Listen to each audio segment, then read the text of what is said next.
అందరూ నిన్ను కాఫీలు అడుగుతున్నారా? అంటే నువ్వు ప్యూనువా?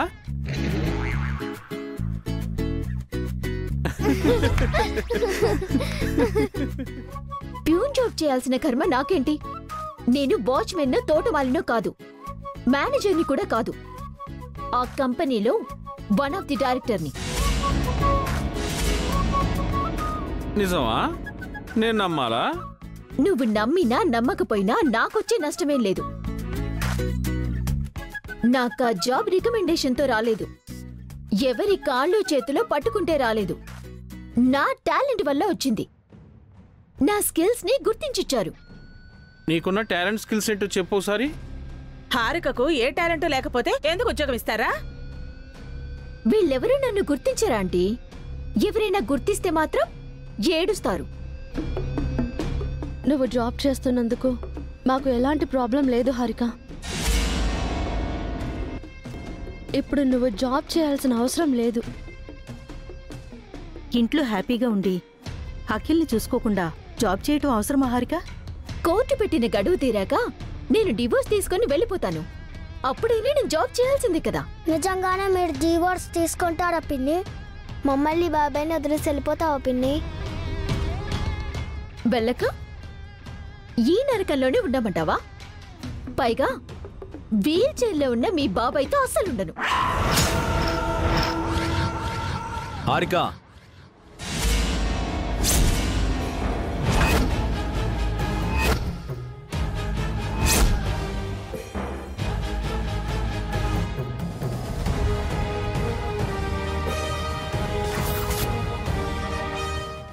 ఏంటి వీల్ చైర్లో ఉన్నాడు అన్నందుకు కోపం వచ్చిందా? నువ్వు ఎవరి దగ్గర జాబ్ చేస్తున్నావో తెలుసా? తెలుసు, ఆదిత్య దగ్గర. ఆదిత్య ఎవరో తెలుసా? Aditya event chairman. ఆ కంపెనీ ఏంటో తెలుసా? ఎందుకు అడుగుతున్నారు? ఆదిత్య ఈవెంట్స్ మన రైవల్రీ కంపెనీ హారిక.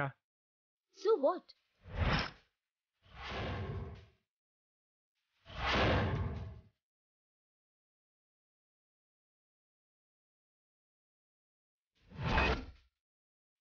మన శత్రువు కంపెనీలో నువ్వెలా జాబ్ చేస్తావు?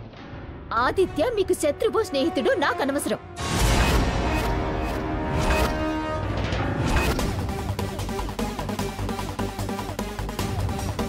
అదేంటమ్మా అలా మాట్లాడుతున్నావు?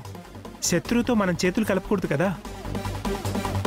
మీరు నా టాలెంట్ ని గుర్తించలేదు, కంపెనీలో ఎలాంటి వాల్యూ ఇవ్వలేదు. ఈ అఖిల్కి సేవలు చేసుకుంటూ ఇంట్లోనే ఉండిపోమన్నారు. కానీ ఆదిత్య నన్ను గుర్తించాడు. నా విలువ తెలుసుకున్నాడు. నన్ను గౌరవించి తన కంపెనీలో బోర్డ్ ఆఫ్ డైరెక్టర్ని చేశాడు. నాకు అంతకంటే ఏం కావాలి? ఆ ఆదిత్య ఊరికే ఇదంతా చేయలేదు హారిక. నీ టాలెంట్ గుర్తించి నీకు ఈ పోస్ట్ ఇవ్వలేదు. ఏంటి బావగారు, మీరెలాగో నా టాలెంట్ ని గుర్తించలేదు. ఎవరైనా గుర్తిస్తే మీకెందుకు అంత బాధ? బాధ కాదమ్మా, ఆ ఆదిత్యకి మన మీద పగ ఉంది. నిన్ను అడ్డు పెట్టుకుని తను ఏదైనా చేయొచ్చు. మీ పగ ప్రతీకారాలతో నాకేంటి సంబంధం? మీరు ఎవరితో గొడవ పడితే వాళ్ళతో నేను గొడవ పడాలా? ఏం మాట్లాడుతున్నావు హారిక? మన కంపెనీ శత్రువులు నీకు శత్రువులు కాదా? సారీ, అది మీ కంపెనీ, నా కంపెనీ కాదు.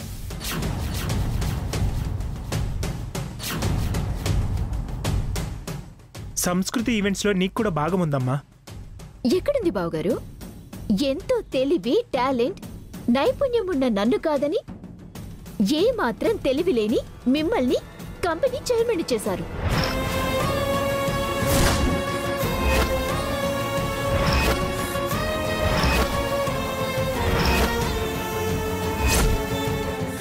హారిక, నిజం అదే కదా అఖిల్. మీ పెద్దన్నయ్యకు ఏం ఎక్స్పీరియన్స్ ఉందని తనని చైర్మన్ చేశారు. నాకంటే ఆయనకి ఏం ఎక్కువని నన్ను కాదని ఆయన్ని చైర్మన్ సీట్లో కూర్చోబెట్టారు. భాస్కర్ బావగారి గురించి అలా మాట్లాడడం తప్పు హారిక. అది అన్న దాంట్లో తప్పే ఉంది వసు. మన భాస్కర్ చేసిన ఈవెంట్లో నష్టం వచ్చింది కదా. వాడికి తెలివి అనుభవం లేనందువల్లే ఆ నష్టం వచ్చింది. వ్యాపారంలో లాభ నష్టాలుంటాయి అత్తయ్య. అసలు ఇప్పుడు విషయం అది కాదు.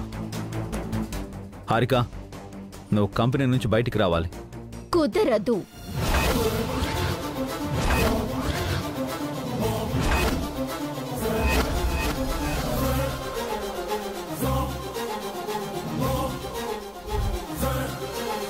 ఆ కంపెనీ నుంచి ఎగ్జిట్ అవ్వమని నేను చెప్తున్నాను.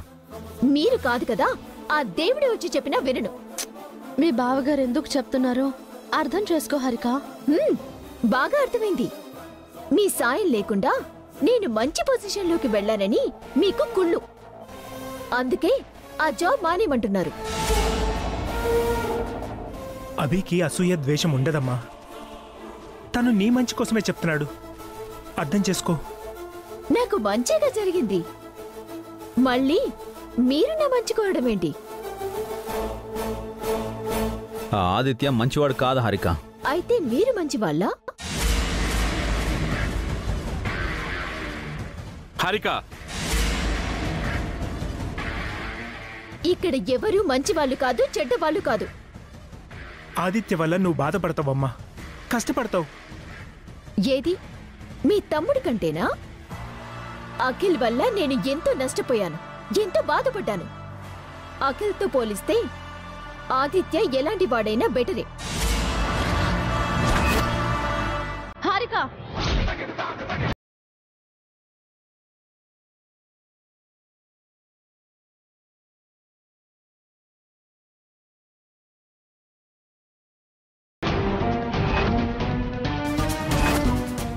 ఏంటి కొడతావా? కొట్టి చూడు. ఈసారి నీ చేతులకు ఖచ్చితంగా బేడీలు వేయించి స్టేషన్లో కూర్చోబెడతాను.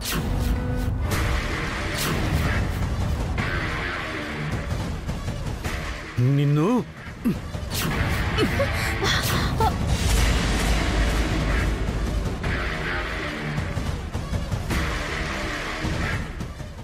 లేచి నడవలేవు కానీ చేతులు మాత్రం బాగా పైకెత్తుతున్నావు.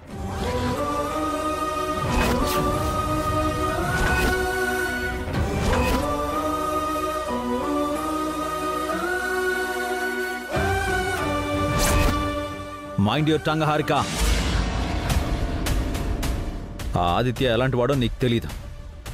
మా మీద కోపంతో నీ లైఫ్ని స్పాయిల్ చేసుకోవద్దు. ఆల్రెడీ నా జీవితం ఎప్పుడూ నాశనమైంది, ఇంకేం మిగలేదు. కోర్టు గడువు తీరగానే నాకు డివోర్స్ వస్తాయి. ఆ తర్వాత అఖిల్కి నాకు ఏ సంబంధము ఉండదు. అలాగే మీ కుటుంబానికి, మీ కంపెనీకి నాకు ఏ సంబంధము లేదు.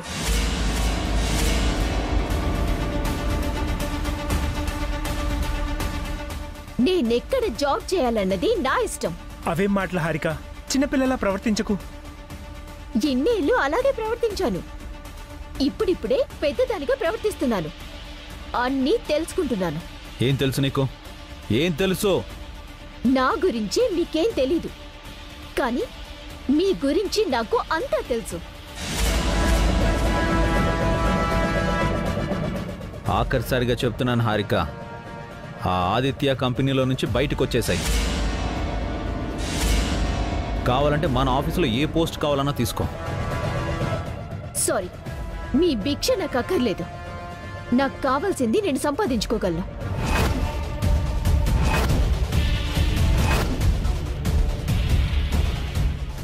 అయినా గడువు తీరగానే వెళ్ళిపోయే నాతో ఇంత డిస్కషన్ ఏంటి బావగారు? నేను బాగా టైర్డ్ అయ్యాను, ఫ్రెష్ అవ్వాలి.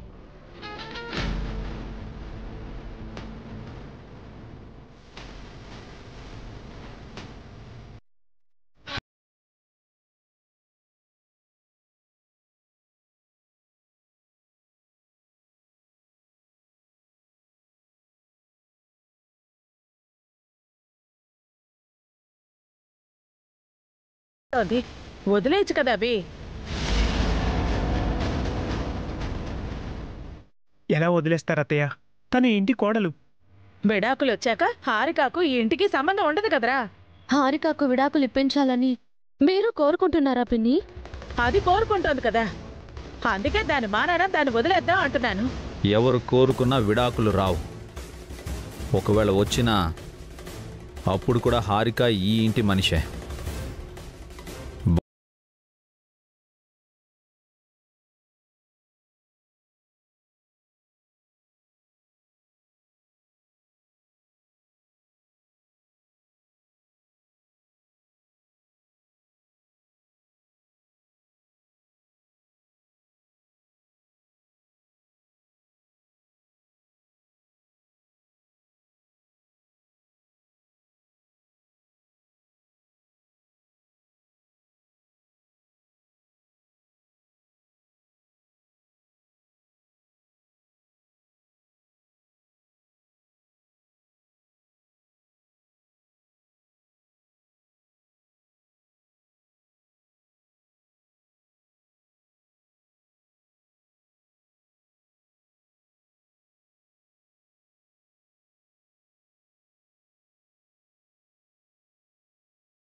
నువ్వు జాబ్ చేయాల్సిన అవసరం లేదు. జాబ్ చేయక నీకు సేవలు చేస్తూ పని మనిషిలా ఉండిపోవాలా? రేపు డివోర్స్ వచ్చాక నేనెలా బతకాలి? అప్పుడు కూడా నీకు సేవలు చేస్తూ చేతులు చాచి అడుక్కోవాలా? ఈ ఇంట్లో అందరూ నన్ను నీకు బానిసలు చేయాలని అనుకుంటున్నారు. నన్ను మోసం చేసి నీ కాళ్ళ దగ్గర పడేయాలనుకుంటున్నారు. అందుకే నా సొంత కాళ్ళ మీద నేను బతకాలనుకుంటున్నాను. నీకెలాగో కాళ్ళు రావు.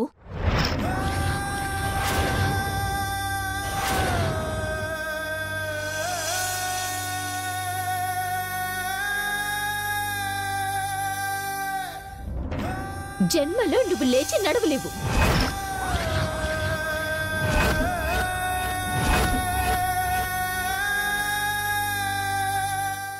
ఏమీ చేత కాని నీలాంటి వాడికి భారీగా ఉండటం నా వల్ల కాదు.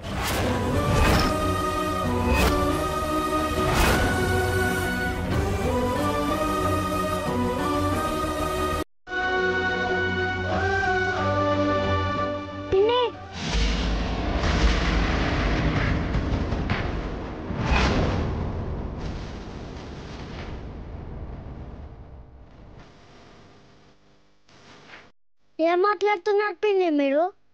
రండి సార్, మీరొక్కరే తక్కువయ్యారు నన్ను తిట్టడానికి. మీరు మంచిగా ఉంటే ఎవరైనా ఎందుకు తిడతారు పిన్ని? మంచిగా అంటే ఎలా మాట్లాడాలరా? వేరడంత లేవు, నువ్వు నాకు సలహాలిస్తున్నావా? వసుంధర కొడుకువని పొగరా, అభిరామ్ దత్తపుత్రుడువని గర్వమా? మీకు కూడా కొడుకునే పిన్ని, మీరు తప్పు చేస్తున్నారు.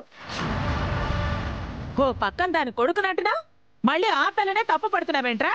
మా అమ్మ తప్పు చేసిన తప్పే అంటానమ్మమ్మ. అంత పెద్దరిక నీకెందుకురా? పిల్లాడివి పిల్లాడిలా ఉండక ఈ పెత్తనాలు నీకెందుకు? మా డాడీ ఏం చేసినా మంచిగా చేస్తారు. పిన్నికి జాబ్ వద్దు అన్నారు. పిన్ని వినాలి కదా, వినలేదు. పైగా బాబాయ్ని అనరాని మాటలు అన్నది. జీవితంలో బాబాయ్ లేచి నడవలేడు అన్నది. అదెంత పెద్ద తప్పు. మీ బాబాయ్ నడుస్తాడేంట్రా? అయితే లేచి నడవను. ఎన్నో అడుగులు వద్దు, 2 అడుగులు వేయమని చూస్తాను.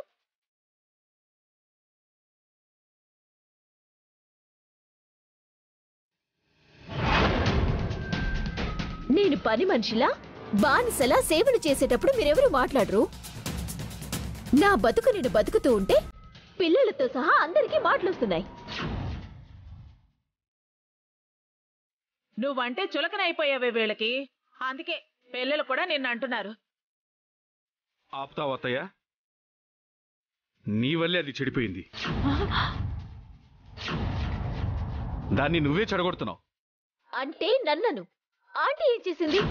అంతా అమ్మమ్మే చేస్తుంది, నాకు తెలుసు. వేలుడంతా లేవు, నన్నే అంటావురా? నీ చంప పగల పడతాను.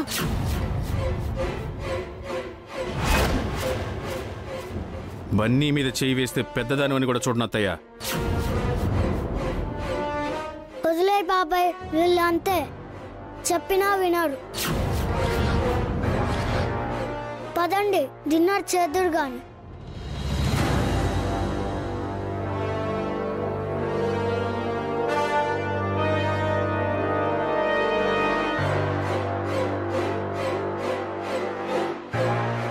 డివోర్స్ రాణి, అందరి సంగతి చెప్తాను, ఎవరిని వదిలిపెట్టను. అబ్బా, కాసేపు వాళ్ళ గొడవ వదిలేవే. ఉద్యోగం ఎలా ఉంది? అంతా బాగుందా? First class aunty. నేను ఎలాంటి జాబ్ చేయాలని కలలు కన్నానో అలాంటి జాబే వచ్చింది నాకు. అయితే మీ ఆఫీసులో నాకు కూడా ఉద్యోగం ఇప్పించవే. మీకు జాబ్ ఎందుకు ఆంటీ? ఈ ఏజ్ లో మీరేం జాబ్ చేస్తారు? ఇదిగో, నా వయసు గురించి మాట్లాడద్దు అన్నానా? నాకు కూడా నీలాగే ఉద్యోగం చేయాలనుందే. నేనెప్పుడు నీకు సాయం చేస్తూ ఉంటాను కదే. ఈసారి నువ్వు నాకు సాయం చేయవే. ప్లీజే, ప్లీజ్ ప్లీజ్ ప్లీజ్ ప్లీజే, ప్లీజే ప్లీజ్ హారిక ప్లీజ్. రేపు ఆఫీస్ లో అడిగి చూస్తాను.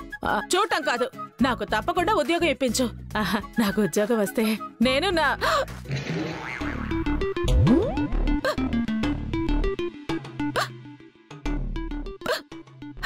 ఏంటి సడన్ గా ఎక్కిలొచ్చాయి? నాకు ఇష్టమైన వాళ్ళు నన్ను తలుచుకుంటున్నారే. నేను వెంటనే వెళ్ళాలి. ఆంటీ,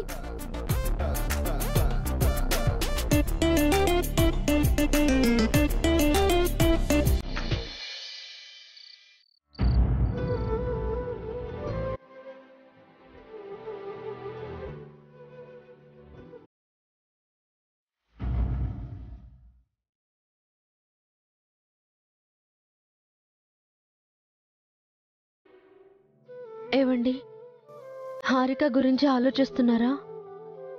అవును వసుగారు, తను చాలా పెద్ద తప్పు చేస్తుంది వసుగారు. ఆదిత్య మంచివాడు కాదు, అడ్డదారిలో పైకొచ్చినవాడు. సక్సెస్ కోసం, సంపాదన కోసం వాడు ఎంతకైనా దిగజారుతాడు. మనకి త్వరలోనే ఓ గవర్నమెంట్ ఈవెంట్ రాబోతుంది. అది తెలుసుకుని ఆదిత్య మన ఆఫీస్కి వచ్చి ఆ ఈవెంట్ కావాలని అడిగాడు. నేను ఇవ్వనని చెప్పాను. ఎలాగైనా ఆ ఈవెంట్ని సాధిస్తానని వాడు నాతోనే ఛాలెంజ్ చేశాడు. ప్లాన్ ప్రకారం హారికని ట్రాప్ చేసి వాడి కంపెనీలోకి తీసుకున్నాడు. హారికని అడ్డు పెట్టుకుని నా నుంచి ఆ ఈవెంట్ని లాక్కోవాలని చూస్తున్నాడు. ఆ ఈవెంట్ మనకి అంత అవసరమా అండి? నేను ఆలోచిస్తున్న ఆ ఈవెంట్ గురించి కాదు వసుగారు, హారిక గురించి. వాడు హారికతో ఎలాంటి పనులు చేయిస్తాడా అని నాకు టెన్షన్గా ఉంది. హారిక లైఫ్ ఏమవుతుందని భయంగా ఉంది వసుగారు. మనం ఎంత చెప్పినా హారిక వినట్లేదు కదండి. విడాకులు తీసుకొని అఖిల్తో విడిపోయి స్వతంత్రంగా బ్రతుకుతాను అని చెప్తోంది. అదే ఆదిత్యకు అడ్వాంటేజ్ అయింది. వాడు మన ఫ్యామిలీ గురించి మొత్తం తెలుసుకున్నాడు, గేమ్ని స్టార్ట్ చేశాడు. మీ స్టైల్లో ఆదిత్యకి వార్నింగ్ ఇవ్వలేకపోయారా? ఆ పని చేసే వస్తున్నాను వసుగారు. కానీ మనం ఏం చేయాలన్నా హారిక మన మాట వినాలి. లేదంటే అటు కంపెనీ ఇటు ఫ్యామిలీ రెండు డిస్టర్బ్ అవుతాయి. మనం పట్టించుకోవడం లేదు అన్న ఫీలింగ్లో హారిక ఉంది. అందుకే తను ఎదురు తిరుగుతోంది. ఇంట్లో పెత్తనం, ఆఫీస్లో అధికారం అన్నీ ఇస్తామని చెప్పాం కదా వసుగారు. నేనెలా హారికను నెగ్లెక్ట్ చేసినట్టు? నేను జడ్జి గారిని అడిగి 4 రోజులు టైం తీసుకోవడం కూడా హారికకు కోపం తెప్పించినట్టుంది. మీరు అలా చేసింది అఖిల్ హారికలను కలపడానికే కదా. అది హారిక అర్థం చేసుకోలేదు. మనల్ని శత్రువులుగా చూస్తోంది. ఎలాగైనా హారికని కాపాడుకోవాలండి. అదే ఆలోచిస్తున్నాను వసుగారు. మధ్యలో అఖిల్ని అలిగిపోతున్నాడు. అఖిల్ని చూస్తుంటే బాధేస్తుంది. హారిక ఇష్టానుసారం మాట్లాడుతుంది. డబ్బులు లేనప్పుడు బతకడం సమస్య అయితే డబ్బులున్నప్పుడు కలిసి ఉండడం సమస్య అవుతుంది. మీరు వరి అవ్వకండి. నేను ఒకసారి హారికతో మాట్లాడి చూస్తాను. ఆదిత్య ఎలాంటి వాడో చెప్పి చూస్తాను. ఇంట్లో మనం హారికని కంట్రోల్ చేయగలిగితే బయట ఆదిత్యాన్ని కంట్రోల్ చేయగలం. హారిక మన మాట వినకపోతే ఆదిత్య తన జీవితాన్ని ఏటో తీసుకెళ్ళిపోతాడు. అంత దూరం వెళ్ళనివ్వనండి. అఖిల్కి అన్యాయం జరగనివ్వను. మీరేం టెన్షన్ పడకండి. హారిక సెల్ఫిష్ కావచ్చు, కానీ షీఈ్ ఇన్నోసెంట్ వసు గారు. తను నిజంగానే చిన్నపిల్ల. నా చెల్లెల గురించి నాకు తెలీదా అండి? ఇన్నాళ్ళు అఖిల్ కోసం ఫైట్ చేశాం. ఇప్పుడు హారిక కోసం పోరాడాలని అర్థమైంది. మీరు చెప్పిన హారిక వింటుందని నాకు అనిపించడం లేదు. హారిక మనం చెప్పినా కూడా ఈ సిచ్యువేషన్ని అర్థం చేసుకోవడం లేదు. ఏం చేయాలో అర్థం కావడం లేదు. ఏదో ఒకటి ఆలోచిద్దాం. ముందు భోంచేద్దాం రండి. నాకు ఆకలిగా లేదు వసు గారు. మీరు వస్తారని పిల్లలు, అఖిల్ బావగారు, అక్క వెయిట్ చేస్తున్నారు. వాళ్ళ కోసమైనా రండి. రండి.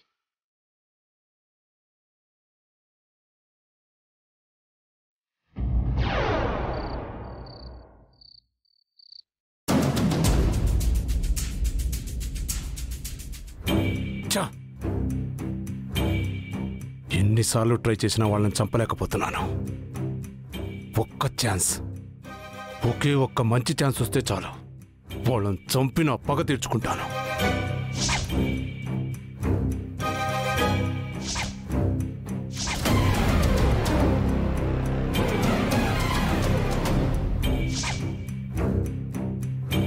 హ్యాపీ లవ్ ఇయర్ రాజా. ఈ ఇయర్ మన పెళ్లి కావాలి రాజా. చచ్చా, ఈ టైంలో ఆ పెద్దావిడ గుర్తొస్తుందేంటి? ప్రేమ ప్రేమ అని చంపుతోంది. అసలు ఆవిడ వయసేంటి, నా వయసేంటి?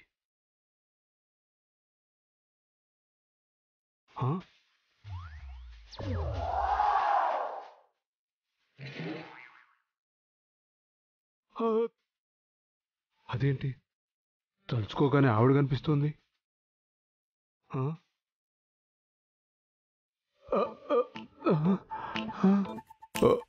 కనిపించడమే కాదు, నడుచుకుంటూ వస్తుంది.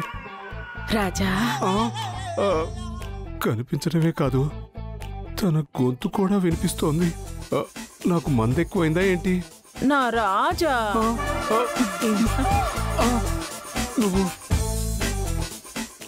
నువ్వు నిజంగానే వచ్చావా? అవును రాజా.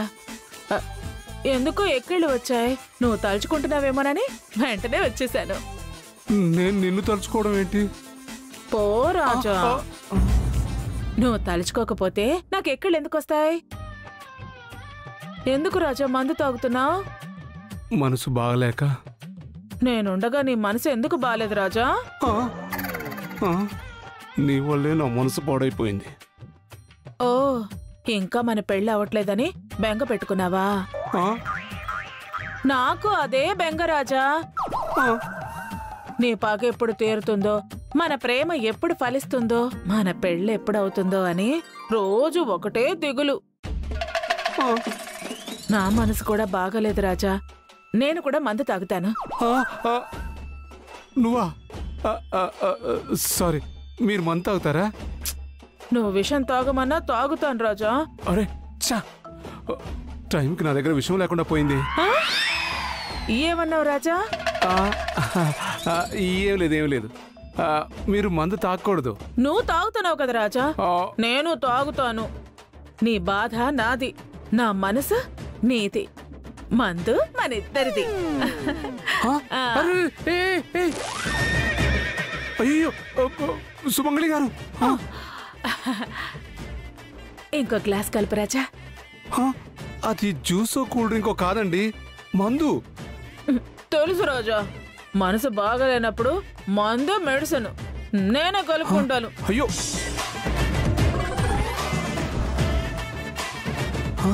అయ్యో అది మందండి. సుమంగళి గారు.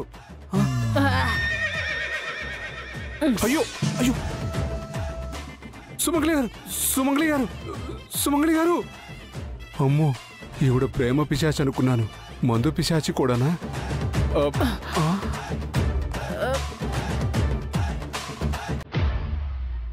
రాజా, నువ్వు కూడా తాగు. నాకొద్దండి. తాగు రాజా, నాకొద్దు. తాగు. తాగు రాజా.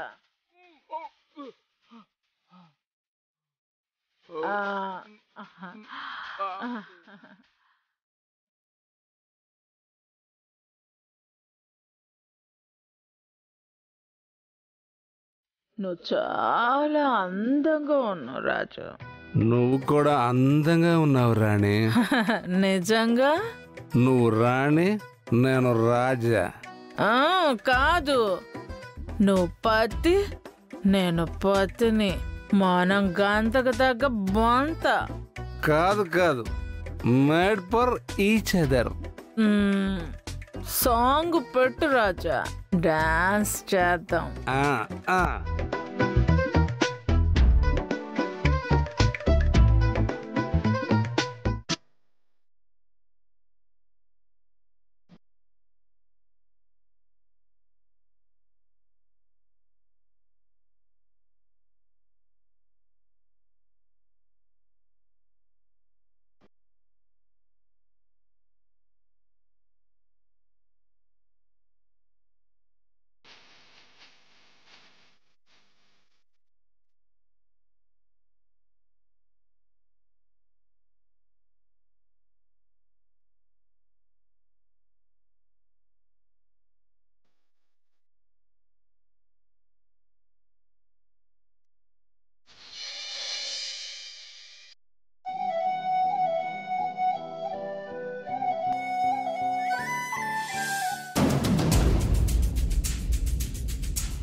సారీ పిన్ని, అనుకోకుండా బ్యాగ్ తగిలింది. ఏంటి సారీ? అనుకోకుండా కాదు, కావాలని చేశావు. నిన్ను నీ చెల్లిని పక్కకి వెళ్లి చదువుకోమన్నానని కోపంతో చేశావు.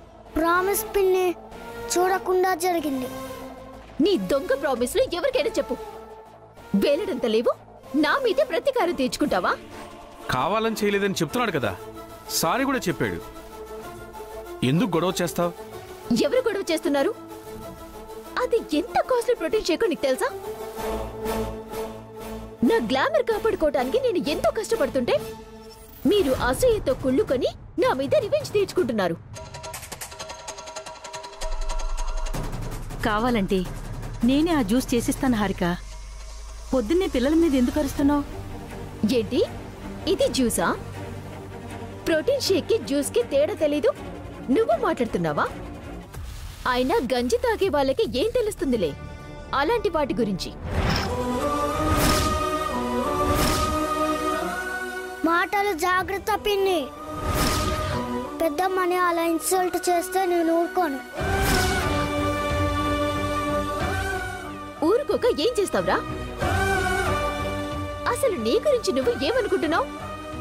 ఈ ఇంటి ఓనర్ అనుకుంటున్నావా? నువ్వేమీ అభిబావుకి పుట్టలేదు.